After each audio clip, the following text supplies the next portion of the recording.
বাংলাদেশ জাতীয়তাবাদী দল বিএনপির ৪৭তম প্রতিষ্ঠাবার্ষিকী সফল করার লক্ষ্যে ১ নং হাজীনগর ইউনিয়নের চৌপুকুরিয়া গ্রামে আয়োজিত হল প্রস্তুতি মিটিং ও আলোচনা সভা। উক্ত আলোচনা সভায় সভাপতি হিসাবে উপস্থিত ছিলেন আবু জাফর সালে, বিশিষ্ট সমাজসেবক। বিশেষ অতিথি হিসাবে উপস্থিত ছিলেন আলহাজ মোহাম্মদ সাইফুদ্দিন মণ্ডল, বিশিষ্ট ব্যবসায়ী, চৌপুকুরিয়া। প্রধান আলোচক হিসাবে উপস্থিত ছিলেন ১ নং হাজীনগর ইউনিয়নের মাকলাহাট গ্রামের বিশিষ্ট ব্যবসায়ী আল মামুন। আরও উপস্থিত ছিলেন সাবেক সভাপতি ১ নং হাজীনগর ইউনিয়ন শাখা ছাত্রদল ও নিয়ামতপুর উপজেলা শাখা ছাত্রদলের সহসাংগঠনিক সম্পাদক মোহাম্মদ নূর হোসেন দুলাল। উক্ত আলোচনা সভায় আরও উপস্থিত ছিলেন বাংলাদেশ জাতীয়তাবাদী শ্রমিক দল নিয়ামতপুর উপজেলা শাখা সাংগঠনিক সম্পাদক মোহাম্মদ বাবু, যুবদল নেতা জহুরুল ইসলাম, কারা নির্যাতিত নেতা মিজানুর রহমান মিনু, কাপাসিয়া গ্রামের কারা নির্যাতিত নেতা নুরুজ্জামান।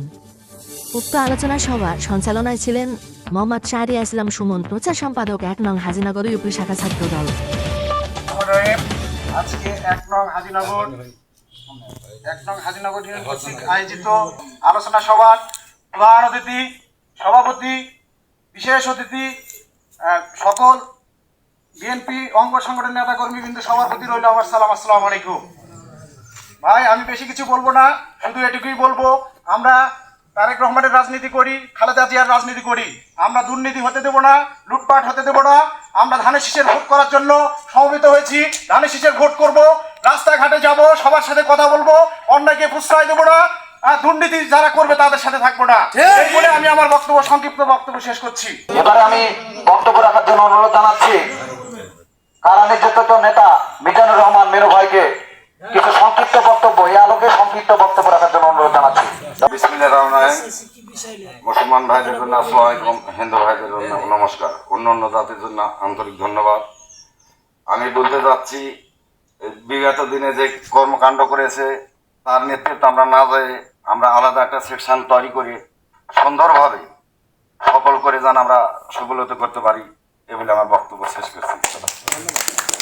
আপনাদের এই হাজীনগর ইউনিয়নের যে সমস্ত ভাইরা এসেছেন, নেতা কর্মী, আপনাদের যদি কারো কিছু বলার থাকে, এই ৩ তারিখে আমাদের যে বর্ণাঢ্য র্যালি, যে আনন্দ মিছিল হবে, এই মিছিল উপলক্ষে কিভাবে সম্পূর্ণ করা যায়, কিভাবে আমাদের লোক সংখ্যা বাড়ানো যায়, এ বিষয়ে যদি কারো কিছু বলার থাকে বলতে পারেন।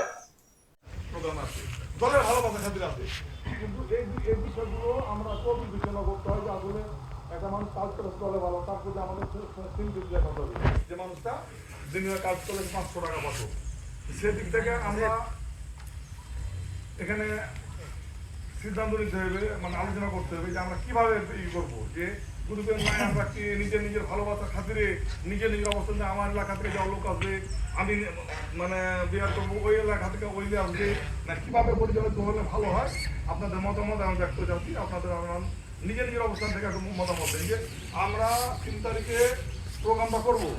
প্রোগ্রামটা করতে গিয়ে দেখা যাবে যে যদি বিকালে হয়, এখানে যদি খাওয়া দাওয়ার আমরা অ্যারেঞ্জমেন্ট করি, আমাদের করতে হবে নাকি। ধন্যবাদ। এবারে আপনাদের সবার প্রিয় মানুষ, আমাদের এই গ্রামের কৃতি সন্তান, যিনি আমাদের রাজনৈতিক অভিভাবক এই গ্রামের, আমরা তাকে সবাই ছাতা মনে করি কিনা ভাই, ঠিক আছে? তো তিনার মুখ থেকে আমরা কিছু সবাই শুনবো, এই আশাবাদ ব্যক্ত করে আমি চাচাকে সংক্ষিপ্ত কিছু বক্তব্য রাখার জন্য অনুরোধ জানাচ্ছি। আসসালামু আলাইকুম। আমাদের এখানে কারণ হলো সামনে ৩ তারিখ বিএনপি প্রতিষ্ঠা বার্ষিকী উপলক্ষে নেমাতপুরে আনন্দ মিছিল হবে, সেই কারণে এখানে বসা, মানে আমরা কীভাবে নিয়ে যাব ব্যবস্থা করতে হবে, এবং প্রত্যেকটা গ্রাম থেকে জানে, আমার গ্রাম থেকে সবাইকে যাওয়ার জন্য অনুরোধ করছি। ৩ তারিখে এখানে একটা গাড়ি থাকবে, গাড়িতে যাবেন, গাড়িতে আসবেন। আর এই খাওয়া দাওয়ার ব্যাপারে এখন এটা কীভাবে কী করা যায়, একটা কেন, দুটা গাড়ি দুটাই নেবে, তো করে একটা গাড়ি হবে, আপনারা যদি বলেন দুইটা গাড়ি লোড হয়ে যাবে, দুটা গাড়ি উঠে দিতে হবে, তো ওরা সমস্যা নেই। কারণ আমগুলোকে তো মানে ঘুরে আসা, ওরা তো আমগুলো তো মানে পৃথিবী ধরে বেড়া।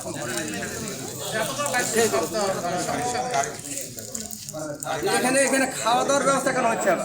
কেন খাওয়া দাওয়া লাগবে কেন আমি বলতেছি কেন বিকালে খাওয়া দাওয়া কেন লাগবে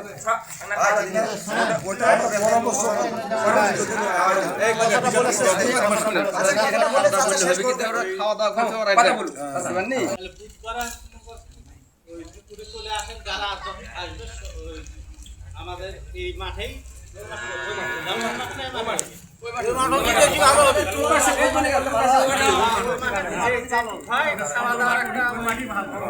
বিরিয়ানি হোক খিচুড়ি হোক খাওয়া দাওয়া করে আমরা সবাই মিলে যাবো নেমাত্র র্যালি সফল করে ইনশাল্লাহ আমরা আসবো। ঠিক আছে প্রকাশই ভালো হয় এগুলো আজকে সবার অনুষ্ঠান আমি শেষ